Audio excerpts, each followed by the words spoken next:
então que ele escreve esse terceiro livro, o livro de Eclesiastes. Quando você lê o livro de Eclesiastes, você encontra um homem decepcionado. Quando você lê o livro de Eclesiastes, você encontra um homem que já não tem mais esperança na vida. Por quê? Porque ele se envolveu demais com quem não deveria se envolver, e ele acabou atraindo para si algum tipo de maldição, ele acabou atraindo para si a ruína, ele acabou atraindo para si a desilusão e a desesperança.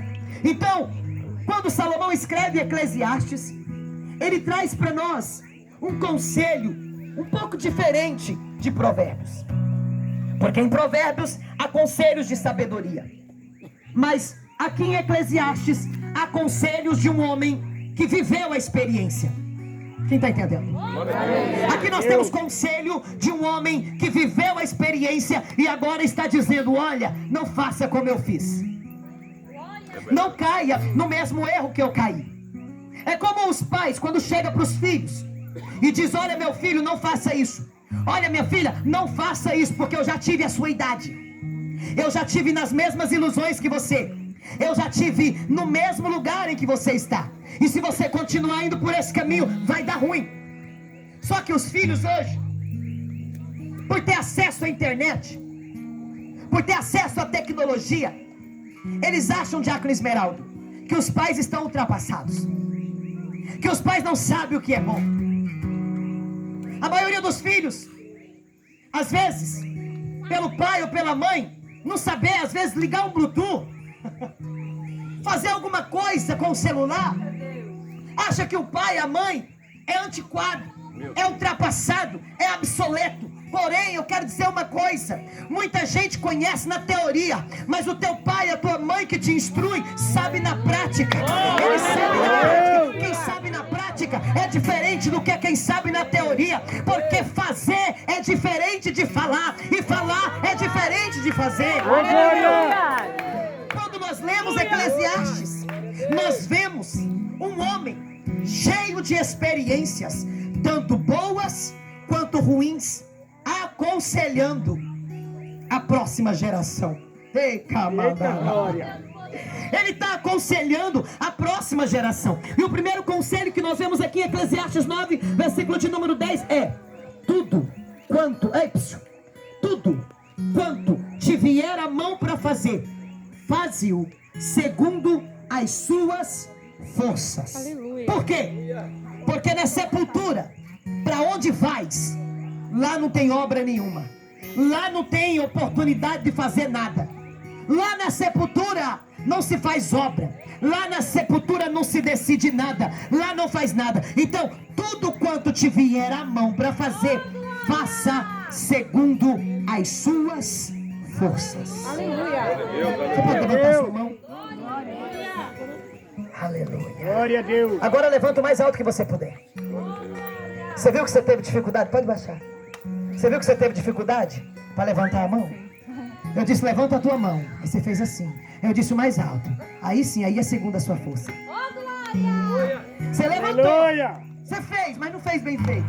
Você levantou, mas você levantou só até aqui. Você sabia que nós temos dificuldade de fazer as coisas segundo a nossa força? Sabia que nós temos dificuldade de fazer algo bem feito? O que Salomão está dizendo é: tudo quanto te vier a mão para fazer, se dedique e faça bem. Aleluia. Se dedique e faça bem feito. Por quê? Porque vai chegar dias que você não poderá fazer nada. Tudo quanto te vier a mão para fazer, faça segundo as suas habilidades, faça segundo a sua força, porque na sepultura não se pode fazer mais nada. Então aproveite a oportunidade, aproveite o tempo e faça agora. Aleluia. Bem feito, Epsio. Se você tiver que dizer que ama, diga agora. Oh, glória. Porque depois que morrer ninguém perdoa. Como perdoa? Se você tiver que valorizar, valoriza agora. Se você tiver que visitar, visita agora. Alguns dias atrás, uma tia morreu. E aí a família disse: você não vai vir? Eu não vou. Eu cuidei dela quando ela estava doente.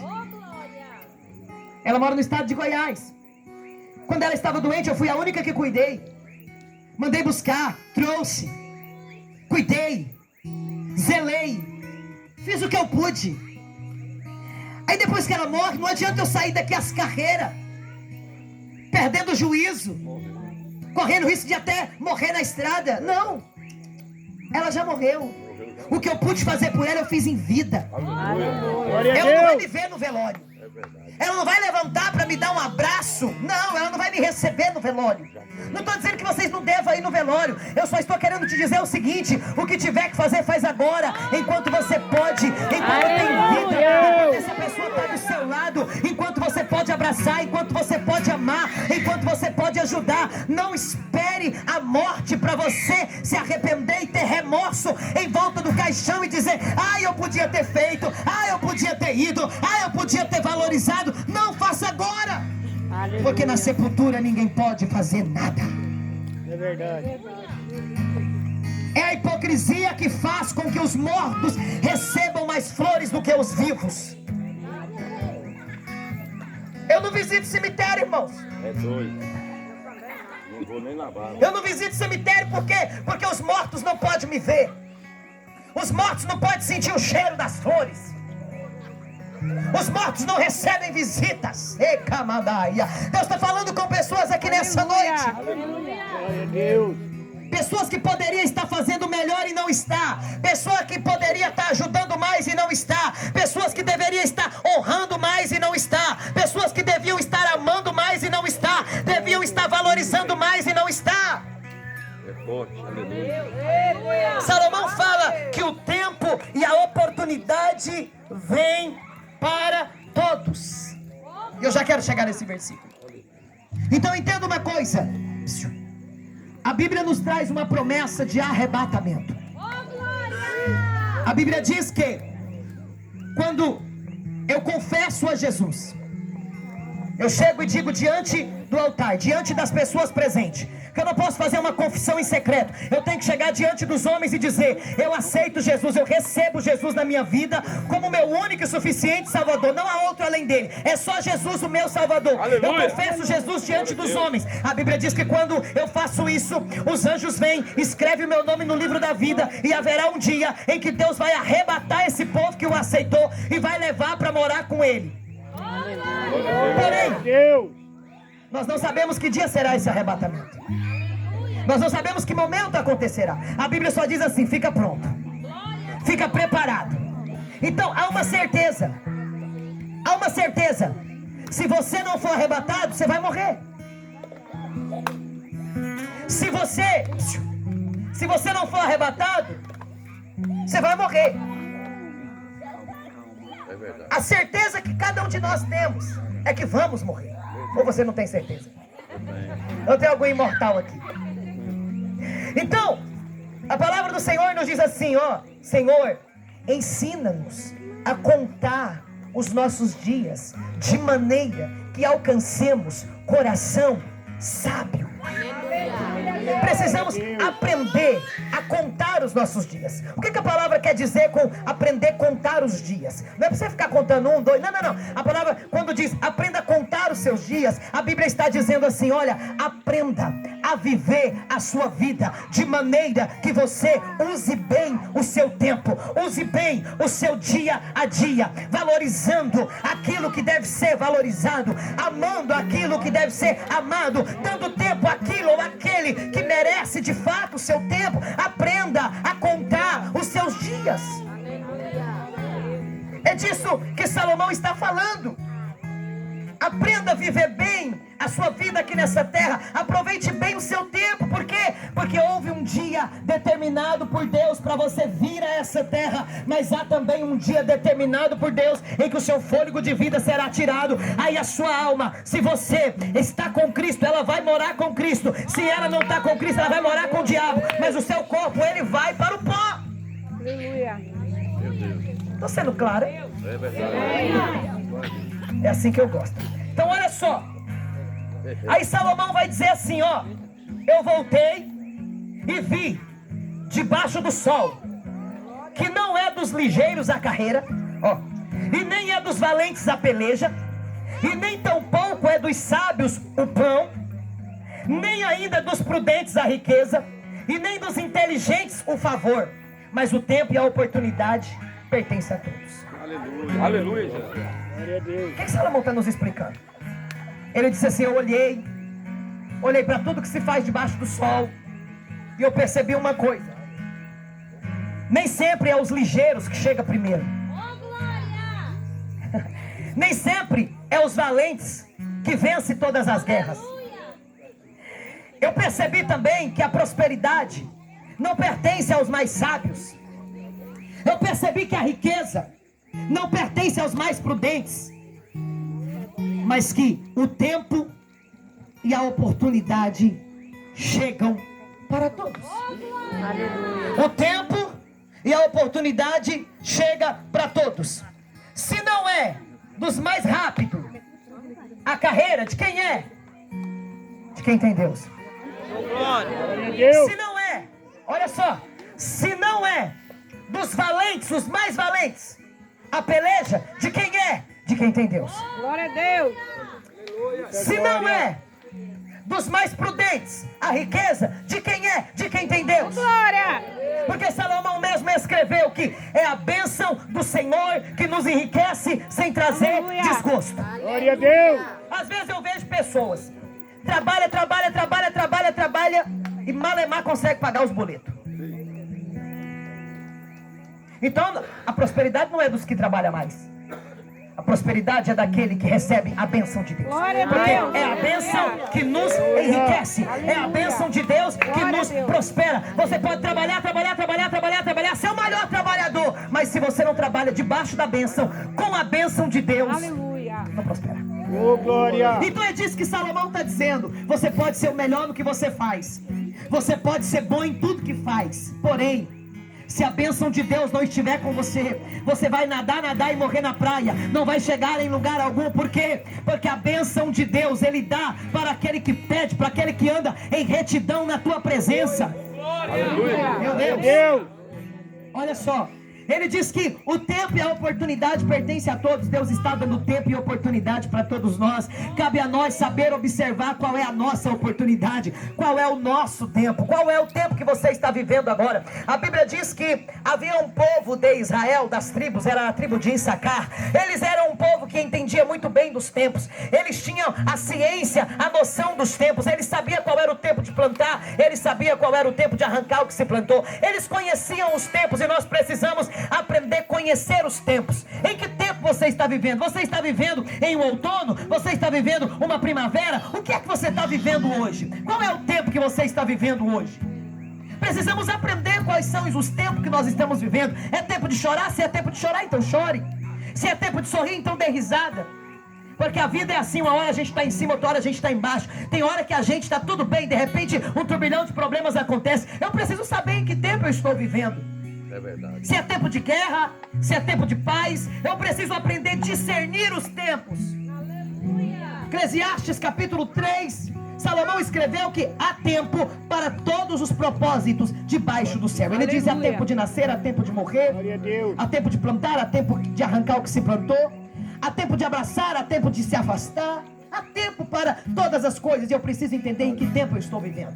E para nós encerrarmos, ele vai dizer assim: que também o homem não conhece o seu tempo, como os peixes que se pescam com a rede maligna, e como os passarinhos que se prendem com o laço. Assim se enlaçam também os filhos dos homens no mau tempo, quando vem e cai sobre eles de forma repentina. As pessoas que não conseguem discernir os tempos, o dia mau chega para ela e cai sobre ela de forma repentina. E quando o dia mau cai sobre algumas pessoas de forma repentina, se elas não estão na presença de Deus, entendendo os tempos, elas correm o risco de desfalecer. O dia mau, ele chega para todos nós. Quem nunca passou, infelizmente, te digo, vai passar. O que é o dia mau? O dia mau pode ser para algumas pessoas aquele dia em que você chega no seu trabalho e o seu patrão tem uma carta rescisória dizendo: não preciso mais do seu serviço. Esse pode ser o dia mau para um pai de família. O dia mau pode ser aquele dia que alguém te passa a perna e te dá um grande prejuízo e você fica sem rumo, sem saída. Esse pode ser o dia mau para algumas pessoas. Para algumas pessoas pode ser o dia que ela descobre que o filho que ela criou com tanto carinho, com tanto zelo, para estar na presença do Senhor, para ser um homem, uma mulher de honra, agora está usando drogas. O dia mau para alguns pode ser aquele dia que recebe um diagnóstico, o diagnóstico é câncer maligno. O dia mau pode ser aquele dia que você descobre, olha, fizemos de tudo, mas o seu filho morreu, a sua mãe, o seu pai faleceu. O dia mau ele chega de várias maneiras para muitas pessoas. Ninguém escapa do dia mau. Mas quando nós estamos firmados em Deus, quando chega o dia mau, Ele nos consola, Ele nos conforta, Ele nos mostra uma saída. Quando chega o dia mau, nós precisamos de Deus. Nós precisamos que a presença de Deus esteja conosco, para nos ajudar a vencer. O dia mau ele chega para todos.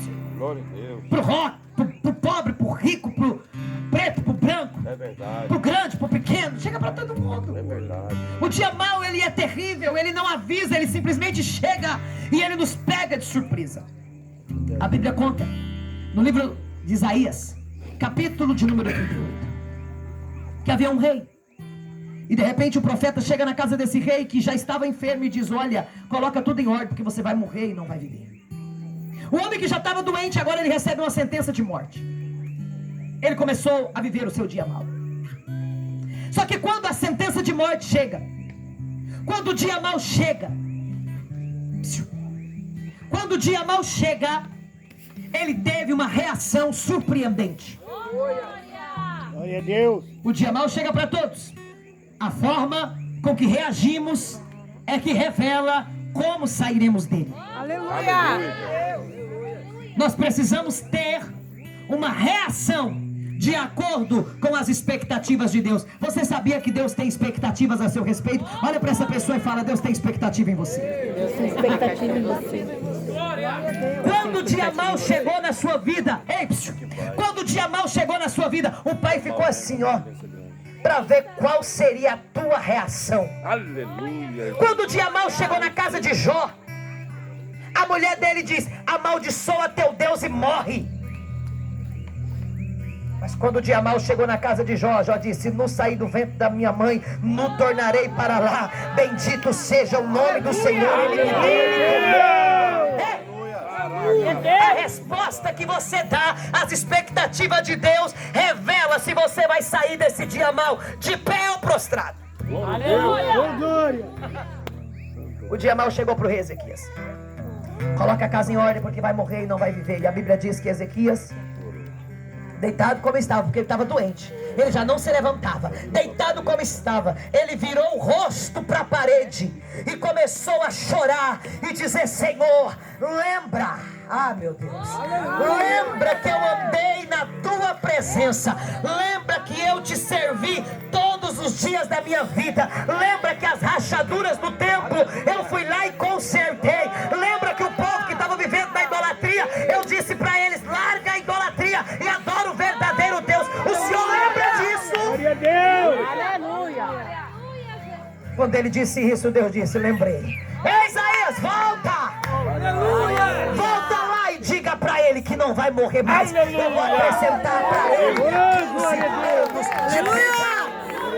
Glória a Deus. Ei, é muito importante a gente ter depósito diante de Deus. É muito importante a gente ter depósito para recorrer a esse depósito no dia mau. Ezequias, ele tinha um depósito com Deus, e no dia mau ele recorreu a esse depósito, e o Senhor veio sobre ele, porque Deus não é devedor de ninguém. Tudo aquilo que a gente faz, o Senhor Deus, ele nos recompensa. Aleluia, Jesus. Quando Ezequias assumiu o trono, Israel estava desviado do caminho do Senhor. Israel adorava todo tipo de Deus, adorava imagem de pau, de pedra, de tudo quanto era coisa. E ele disse: aqui não, aqui no meu reino só adora Yahvé, só adora Jeová. Adorar só Deus. Colocou o povo para adorar a Deus, colocou o povo para buscar a Deus, colocou o turno dos levitas para adorar. Tinha adoração de dia, tinha adoração de tarde, tinha adoração de noite, tinha adoração de madrugada. Em todo o templo estava rachado, ele consertou as rachaduras, ele colocou tudo no lugar e Deus se agradou. Aí quando a sentença de morte veio, quando o dia mau veio, ele recorreu a isso e disse: lembra, Senhor? Aleluia. Glória a Deus. não vai morrer mais. É verdade. Sabe por que Deus está dizendo isso? Porque Deus vai revogar a sentença de morte aqui nessa noite. Deus vai revogar a sentença de morte da vida de pessoas aqui nessa noite. Ele é aquele que conhece a nossa estrutura. Ele conhece cada parte do nosso corpo. Ei homem, ei mulher, cada parte do teu corpo quem criou foi o Senhor. Ele tem um manual de instrução. Ele sabe como consertar tudo aquilo que foi quebrado, danificado na sua vida. O manual de instrução, ei, do fabricante. Ah, meu Deus, não erra. Ele sabe como te usar. Ele sabe como te curar. Ele sabe como te libertar. Ele sabe. Ô, glória. O tempo e a oportunidade chega Aleluia. para todos. E nessa noite é colocado diante de nós aqui um tempo e Aleluia. uma oportunidade. Glória a Deus. Um tempo e uma oportunidade. Aleluia. E eu quero nessa noite orar com todos vocês. Aleluia. Orar com todos vocês Glória a Deus. que precisa de um milagre, que precisa de uma bênção, que precisa ser tocados pelo Senhor, que precisam ser curados pelo Senhor. Essa semana eu fiquei impactada com uma mulher que me procurou na igreja. Na verdade ela me procurou semana passada, o testemunho que foi essa semana. Ela me procurou na igreja porque o filho estava com o corpo todo cheio de feridas e o médico não descobriu o que era. O médico não sabia o que tinha no corpo da criança, fez todo tipo de exame. A pele da criança minando água com pus e sangue. E eu fiz uma oração e disse: em nome de Jesus, ferida se seca. E a ferida se secou no outro dia. Aleluia. E a criança foi curada. Deus. O médico não sabe, mas o Deus que te criou e conhece o seu corpo, conhece cada célula que habita em ti. Ele conhece o seu corpo, Ele sabe como te curar. O problema é que às vezes as pessoas não têm fé. As pessoas não creem no poder de Deus. E aí elas recorrem ao médico e o que o médico fala elas acreditam. Não tem problema em acreditar no que o médico fala. Só que, diferente do diagnóstico do médico, Deus tem algo poderoso para fazer na nossa vida. O médico fala porque é aquilo que ele sabe, mas Deus faz porque é aquilo que ele sabe fazer, é fazer milagre. Então nós precisamos crer nos milagres de Deus. Nós precisamos viver os milagres de Deus. Eu preciso que você entenda que Deus não é aquele ser que está longe, distante lá no céu. A Bíblia diz que Deus é tão grande que Ele está lá no céu e a terra é o estrado dos seus pés. Eu preciso que você entenda que os pés de Deus estão aí do seu lado, está aqui andando na terra. A terra é o estrado dos pés de Deus. Entenda que você serve a um Deus grande e esse Deus, Ele é poderoso para fazer algo sobrenatural sobre a sua vida. Ele é poderoso para revogar a sentença. Quem sabe você está aí dizendo: olha, a sentença já foi dada, é isso que vai acontecer, é assim que vai ser, eu já tenho que me adaptar. Eu quero dizer para você, Ezequias não adaptou-se com a sentença de morte, ele foi buscar um milagre de Deus, ele foi buscar uma resposta de Deus. Ei, não se adapte a coisa que não é adaptável a você. Então rejeita isso com toda a força do seu coração e da sua alma. Eu quero que você que precisa de um milagre se coloca de pé para nós fazermos uma oração. Aleluia. Glória a